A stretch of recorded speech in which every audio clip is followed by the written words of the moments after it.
कहते हैं महाकुंभ एक ऐसा पर्व है जहां देवता भी अदृश्य रूप में स्नान करने आते हैं। लेकिन क्या अगर मैं कहूं कि महाकुंभ से लाई गई कुछ चीजें आपके भाग्य को पूरी तरह बदल सकती है। यह कोई साधारण चीजें नहीं बल्कि ऐसी वस्तुएं हैं जिनका संबंध सीधे दिव्य शक्तियों से है। आज की इस कहानी में हम जानेंगे कि एक ऐसे व्यक्ति की कथा जिसने महाकुंभ से 5 खास चीज लाकर अपने दुर्भाग्य को सौभाग्य में बदल दिया। लेकिन क्या आप भी वही कर सकते हैं? हमारा चैनल माटी मिथिला के वीडियो को आखिरी तक जरूर देखिएगा, क्योंकि आखिरी चीज सबसे रहस्यमय और शक्तिशाली है। उससे पहले प्रयागराज से जुड़ी एक कहानी सुनाता हूँ। आपको बहुत कुछ सीखने को जरूर मिलेगा।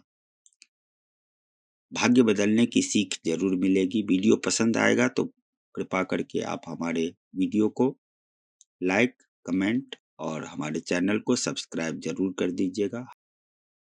जय माँ गंगे और हर हर महादेव जरूर लिखिएगा।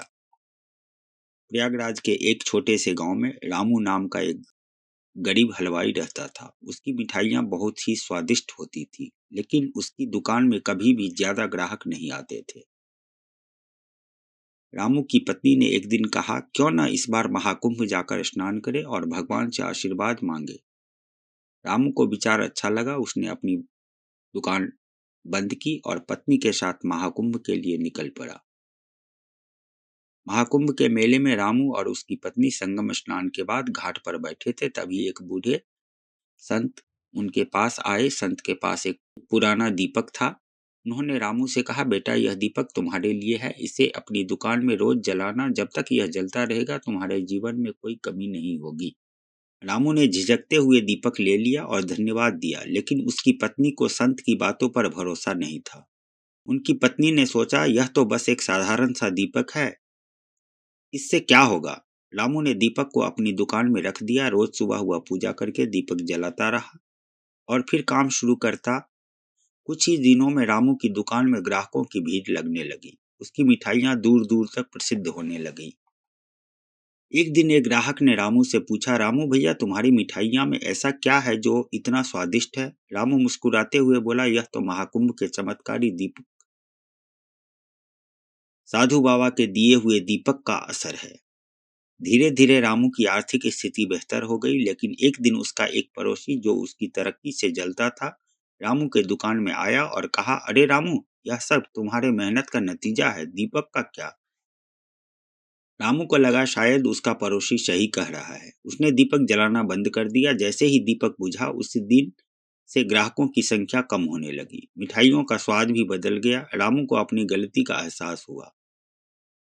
रामू अगले दिन सुबह सुबह महाकुंभ में संत को ढूंढने गया। वह घाट पर वही संत को फिर से मिला। रामू ने कहा, बाबा मैंने गलती की, मैंने आपकी दी हुई चीज की कदर नहीं की। संत ने मुस्कुराते हुए कहा, बेटा चमत्कार दीपक में नहीं तुम्हारे विश्वास और नियत में था। जब तुमने विश्वास खो दिया तो चमत्कार भी चला गया। रामू ने संत के पैर छुए और वापस लौटकर दोबारा दीपक जलाया। इस बार उसने अपने विश्वास और मेहनत दोनों को साथ रखा और उसकी दुकान फिर से चलने लगी। इस कहानी से हमें यह सीखने को मिलता है कि भाग्य तभी बदलता है जब हम मेहनत के साथ विश्वास भी बनाए रखें।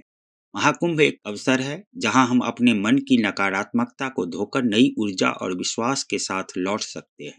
सालों पहले प्रयागराज के महाकुंभ में मनोज नाम का एक व्यक्ति आया था। वह दुखी था, कर्ज में डूबा हुआ और जीवन में निराश। उसने सुना था कि महाकुंभ में स्नान करने और कुछ पवित्र वस्तुएं घर ले जाने से दुर्भाग्य दूर होता है, लेकिन उसे यकीन नहीं था। फिर संगम तट पर उसकी मुलाकात एक दिव्य संत से हुई। संत ने कहा, बेटा यहाँ से 5 चीजें ले जाना मत भूलना, यह तेरे जीवन को बदल देंगी।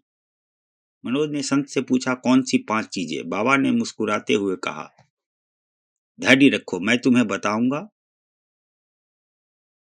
संत बाबा ने पहली चीज बताई, गंगा जल। गंगा सिर्फ एक नदी नहीं है बेटा, यह स्वयं देवी है। गंगा जल घर ले जाओ, वहां सुख, समृद्धि और पवित्रता बनी रहेगी। मनोज ने एक तांबे के कलश में गंगा जल भरा और उसे बड़े प्रेम से अपने साथ ले जाने लगा। संत ने कहा, इसे घर के पूजा स्थल में रखना और समय समय पर पूरे घर में छिड़काव करना। नकारात्मकता ऊर्जा दूर होगी फिर संत ने कहा, दूसरी चीज रुद्राक्ष है। मनोज ने संत से पूछा, इससे क्या होगा? संत बाबा बोले, रुद्राक्ष भगवान शिव का आशीर्वाद है।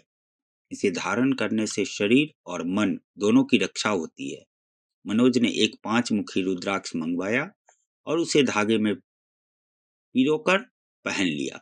उस दिन के बाद से मनोज को महसूस होने लगा कि उसके मन का बोझ हल्का हो गया हो।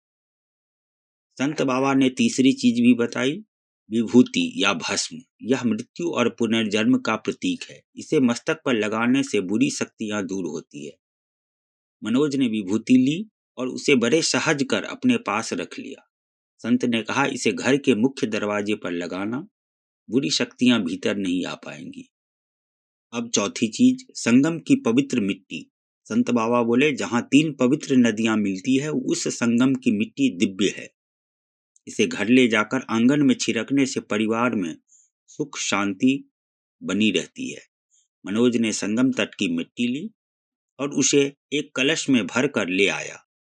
अंत में संत ने मनोज के हाथ पर एक रक्षा धागा बांधा और कहा, यह सबसे महत्वपूर्ण चीज है। यह तुम्हारी रक्षा करेगा, तुम्हारे घर को सुरक्षित रखेगा। इसे कभी खोलना मत।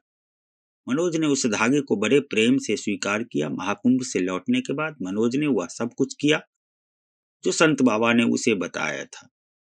धीरे धीरे उसके जीवन में चमत्कार होने लगा। उसका व्यापार बढ़ने लगा, परिवार में प्रेम बढ़ा और कर्ज से भी मुक्ति मिली। जब मनोज अगली बार संत को धन्यवाद देने महाकुंभ लौटा तो उसे वह संत कहीं नहीं मिले। लोग कहते हैं कि वे साधारण संत नहीं बल्कि स्वयं दिव्य शक्ति के अवतार थे। तो अगली बार जब आप महाकुंभ जाएं तो यह 5 चीजें लाना ना भूले। क्या पता आपके जीवन में भी ऐसा ही कोई चमत्कार इंतजार कर रहा हो।